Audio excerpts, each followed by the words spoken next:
Bueno, estamos acá con Omar Morales. Vamos a hacer el trabajo de cierre final sobre fútbol femenino y sobre el eje identidades. Por ejemplo, vamos a arrancar con noticias sobre el fútbol que se fueron practicando por mujeres en Argentina, se fueron multiplicando en los medios de comunicación masivos, especialmente a partir de la participación que el seleccionado nacional tuvo en la Copa América disputada en Chile en abril del 2018. Las jugadoras tuvieron un valioso e inesperado tercer puesto en un torneo que se enfrentó con 10 países. En el tramo final del campeonato, antes de disputar el partido contra la selección de Colombia, los atletas posaron con una manera singular. Cada una se tomó su oreja derecha en una señal de protesta para denunciar la discriminación por parte de la AFA por el hecho de ser mujeres. El equipo argentino ganó el partido frente al conjunto colombiano, que era el más poderoso. Y al día siguiente, la foto de las jugadoras que circuló rápidamente por las redes sociales y los medios de comunicación. Los reclamos de la selección de fútbol cobraron visibilidad raudamente, vitalizados y amplificados por la demanda de mujeres que realizaban en otros ámbitos de la vida pública. En este sentido, cabe señalar que el 2018 fue un año particular muy importante, ya que el debate legislativo en torno al proyecto de ley de interrupción voluntaria del embarazo catalizó la discusión respecto a los derechos de las mujeres en esta discusión. El caso de las jugadoras de fútbol, como el de tantas otras atletas, plantea una situación conflictiva en lo que refiere a la relación entre deportistas. Las instituciones deportivas y los medios de comunicación, una relación que pone de manifiesto la desigualdad y el trato discriminatorio que reciben las chicas, y los medios de comunicación, una relación que pone en manifiesto una desigualdad y el trato que reciben por parte de los clubes y de los medios cuando no elaboran noticias sobre sus actuaciones. Es que es la primera vez en Argentina, en Latinoamérica, que el mundo, que una futbolista exige un reconocimiento profesional de su actividad mediante vías legales y no lo hace en cualquier momento. Quedan menos de 4 meses para que en su momento comenzaba el Mundial de Fútbol de Francia y que el presidente de la FIFA, Gianni Infantino, dijo que estaban todas mirando y asombrados de lo lejos que ha llegado el fútbol femenino y el nivel en el que está.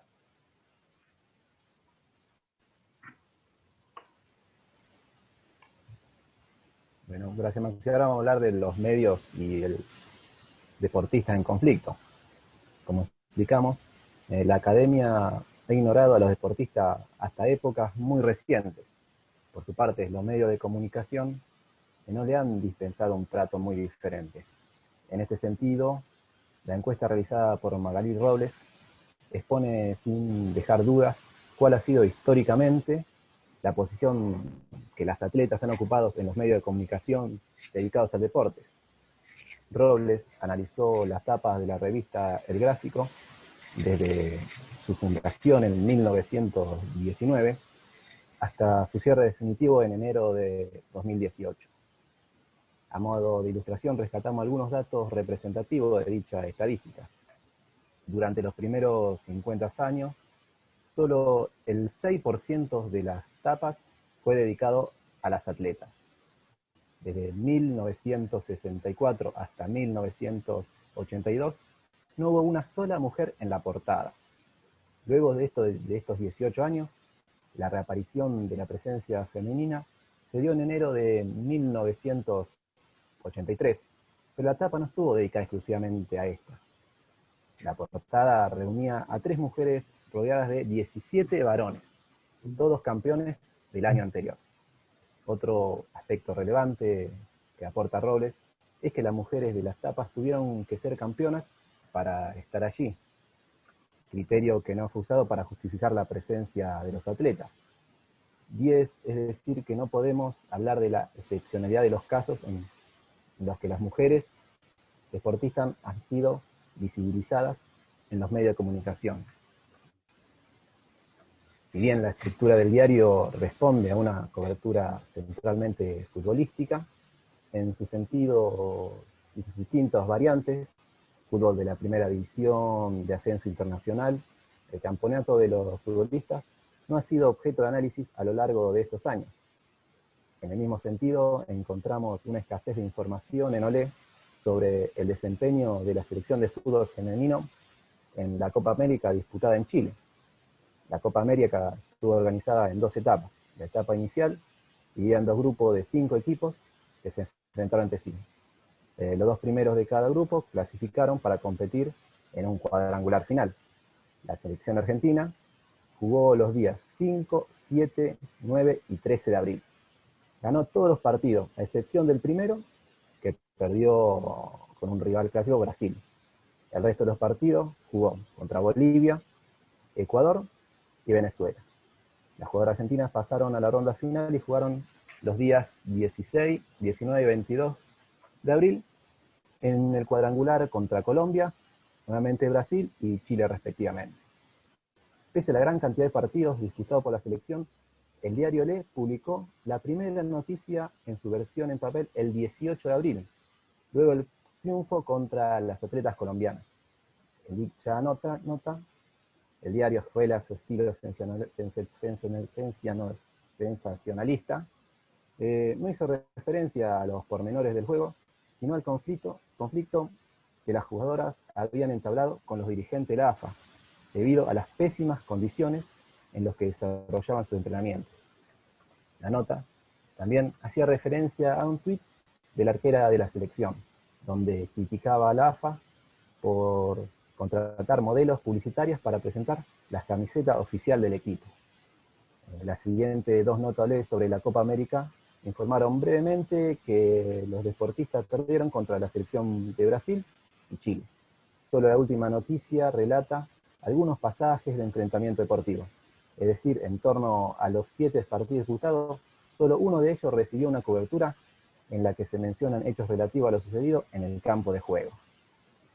Bueno, todo esto, lo que habla mi compañero, en medio, las relaciones en que se dan en todo lo que es los partidos, siempre trataron, por ejemplo, en los partidos de fútbol, la verdad que todo lo que es luchando por el profesionalismo del fútbol femenino, siempre los medios no le dieron una noticia lo que realmente importa, o si bien se tardaron en darse cuenta de las cosas que podían haber vinculado una nota mejor o cosas que podían, por ejemplo, ¿no? Para cautivar a un público que realmente necesita saber, o que por lo menos que vaya siempre adelantándose a este tipo de cosas que no pasaron porque como que las dejaron de largo, más allá de que salieron en un tercer puesto, que es bastante importante para la selección femenina, no hubo mucho eco de las noticias, entonces como que también se lucha sobre todo esto que viene a ser la masificación del deporte femenino, la profesionalización y cómo los medios se tienen que dar cuenta de estas cosas que están pasando, este boom que realmente es importante y cabe destacar que siempre se van mejorando las cosas y que realmente no es algo para ignorar. Por ejemplo, en las deportistas en el campo. Ahora bien, es necesario aclarar que las condiciones de las futbolistas que desarrollan su práctica varían del club al otro, obviamente dependiendo de la situación de cada institución y del lugar que ocupa el fútbol. Del fútbol femenino, obviamente, su estructura. Así, por ejemplo, mientras que algunos de los clubes, las jugadoras deben abonar una cuota social para participar de su actividad, en otros casos, la entidad se le otorga un viático, es decir, un monto de dinero que puedan costear para los traslados del predio, el entrenamiento y los partidos. Inclusive en el club Urquiza, que es el más exitoso en los últimos años, ganó 3 de los últimos 5 torneos en disputa. Las jugadoras reciben una beca para estudiar una carrera y el club les consigue trabajo para que puedan mantenerse económicamente. Aunque esto no se extiende a todas las integrantes del plantel, no podemos generalizar sobre todos los clubes, por lo cual introducimos algunas experiencias especiales en torno, por ejemplo, el club Boca Juniors, complementando con datos de otras instituciones. Boca Juniors es uno de los 2 clubes más poderosos del país. Es uno de los más poderosos a nivel económico y su equipo de fútbol femenino ha participado del certamen de AFA desde su creación en 1991 y ha sido el más ganador de las competencias históricas con un total de 23 títulos obtenidos en la máxima categoría. Un caso de discriminación, por ejemplo, se vivió con la jugadora Alex Ariadna Galloso, un país en cuyas calles saben la magia de Di Stéfano, de Maradona y de Messi. Ella no sabía nada de fútbol, hasta que entró a la liga por su trabajo en el Hospital Parrando. Se convirtió en la primera futbolista transgénero de la primera división en la provincia de Chaco, ciudad de Resistencia Argentina. Ella milita en la escuadra de Chaco Forever, a la que seguía de cerca desde el 2018. Un año después, las vio coronarse campeonas y su deseo de pertenecer al equipo incrementaron. No era la primera ocasión en que pisaba una cancha de Resistencia, obviamente, que agrupa a 3 localidades argentinas. Del torneo barrial de fútbol 8 en la escuadra de Canallas del Sur, a veces los visitaba. De los 14 equipos participantes, solo uno se negó a compartir terreno de juego con ella. Para ella, la explicación radica en que los empresarios tienen una mirada machista que deben de construir. Nosotros apreciamos en el fútbol para que empiecen a caer, para que nuestros cuerpos, ¿no?, se visibilicen y ocupen lugar que mucho tiempo fueron negados, sobre todo a las personas transgénero y travestis.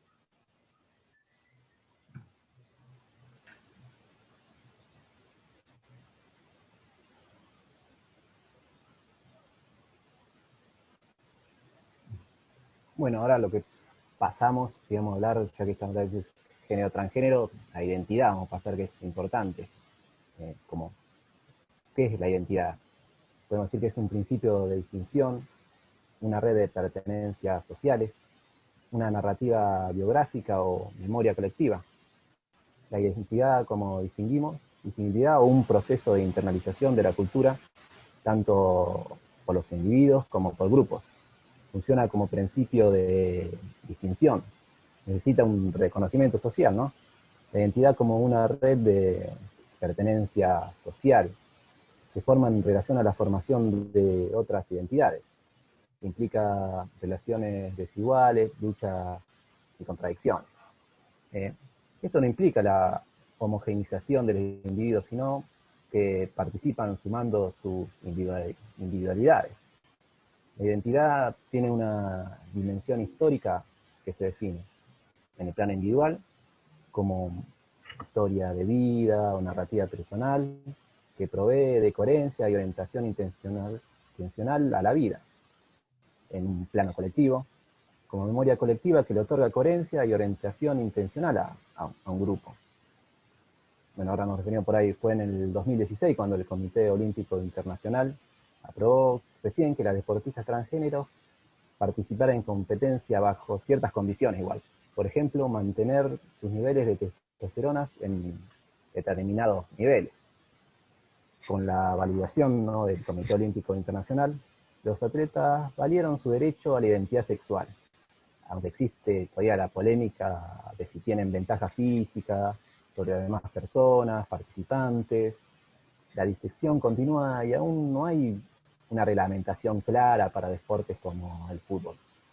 Mientras tanto, se siguen ganando espacios todo esto, esta lucha que está en el campo. Por ejemplo, el equipo de Club Villa San Carlos incorporó ya la conocida Mara Gómez en su plantel en enero del 2020, aunque todavía no tiene contrato porque espera su habilitación con el nombre de Mara por parte de la AFA, lo que nos rige acá.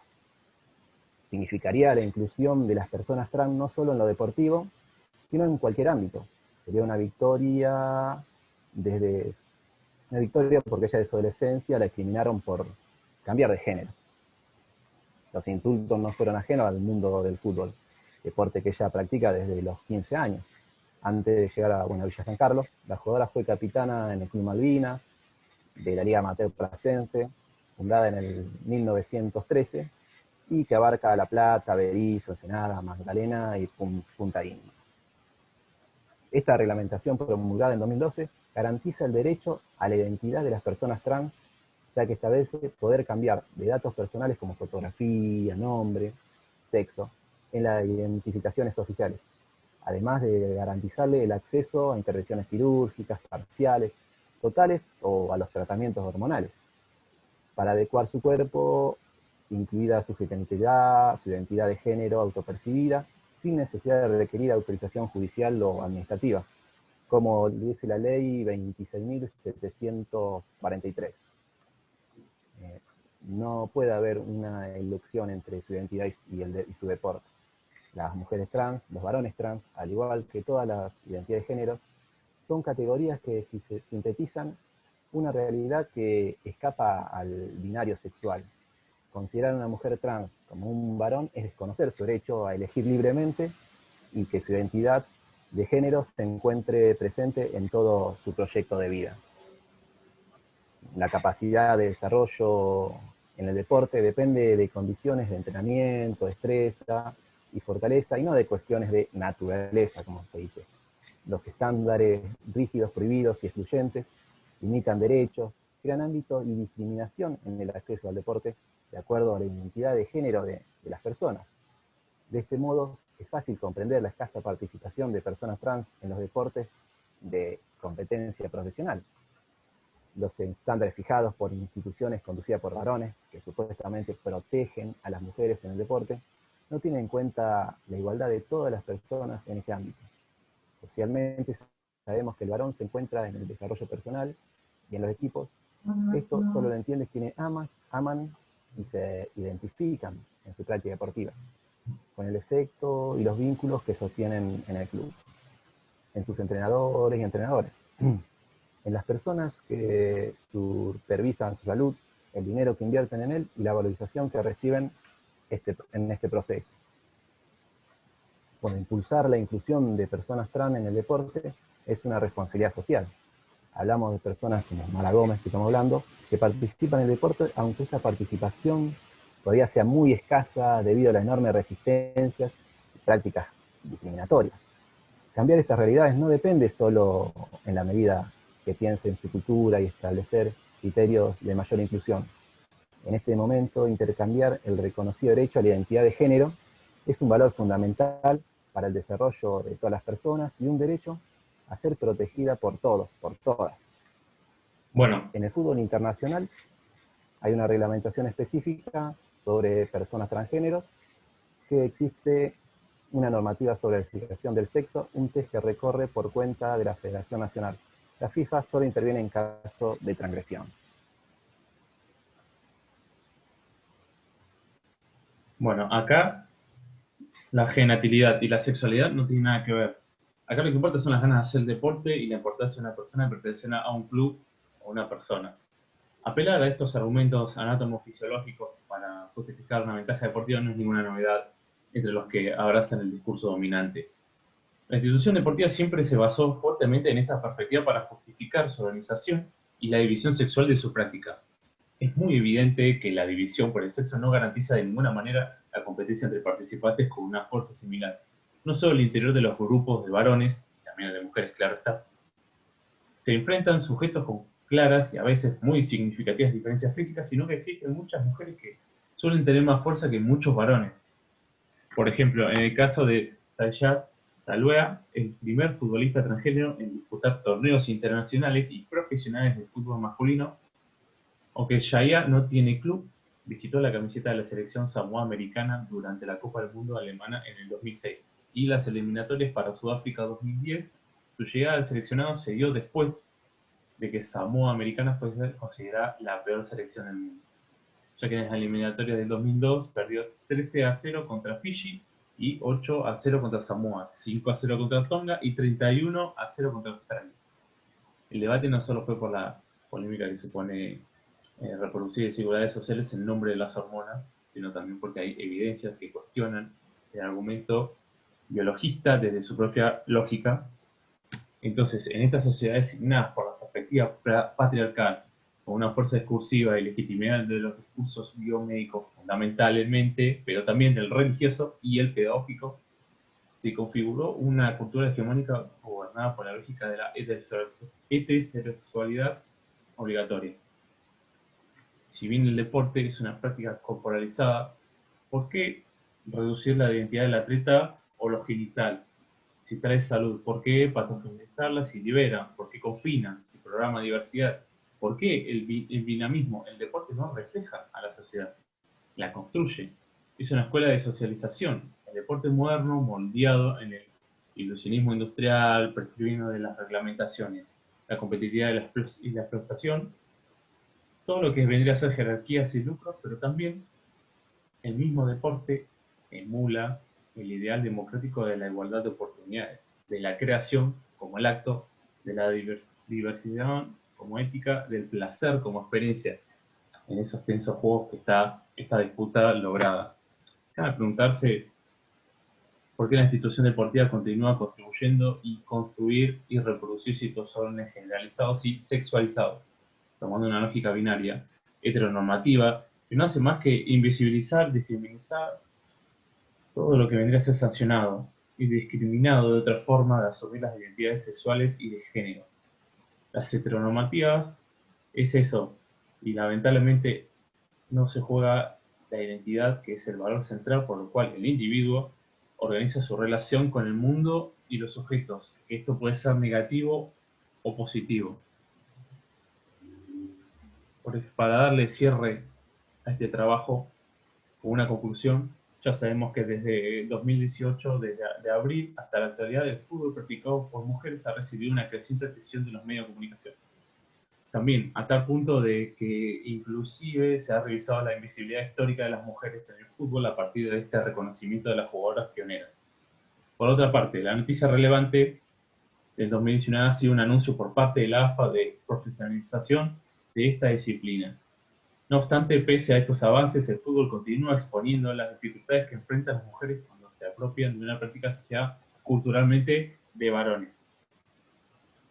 El abanico de desigualdades se manifiesta siempre en múltiples maneras. En este artículo consideramos dos dimensiones para problematizar las dificultades de las mujeres a la hora de ser reconocidas como protagonistas legítimas del fútbol. Por un lado, analizaremos, o lo que se analizó en esta charla, las representaciones de un medio de comunicación deportiva de tirada nacional, que da cuenta que la posición subalterna que las futbolistas han tenido a lo largo de la historia del deporte refuerzan estos estereotipos o utilizamos comúnmente en torno a las mujeres.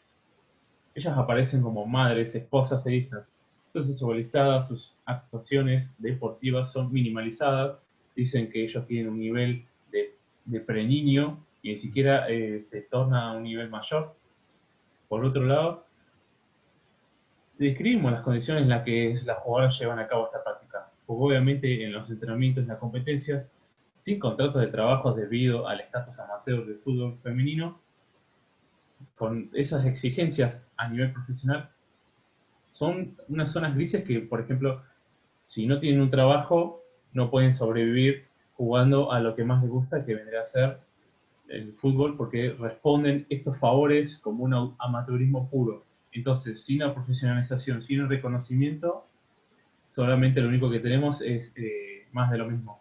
Entonces, no va a haber toda una profesionalización en torno al fútbol femenino porque van a seguir cuestionando a las mujeres, va a haber mucho machismo, mucha discriminación. Entonces es como que poco a poco esto se va a ir forjando, así que es una lucha que tiene para unos años más, lamentablemente, hasta que realmente se tenga en cuenta este género y la profesionalización y el reconocimiento como tiene que ser.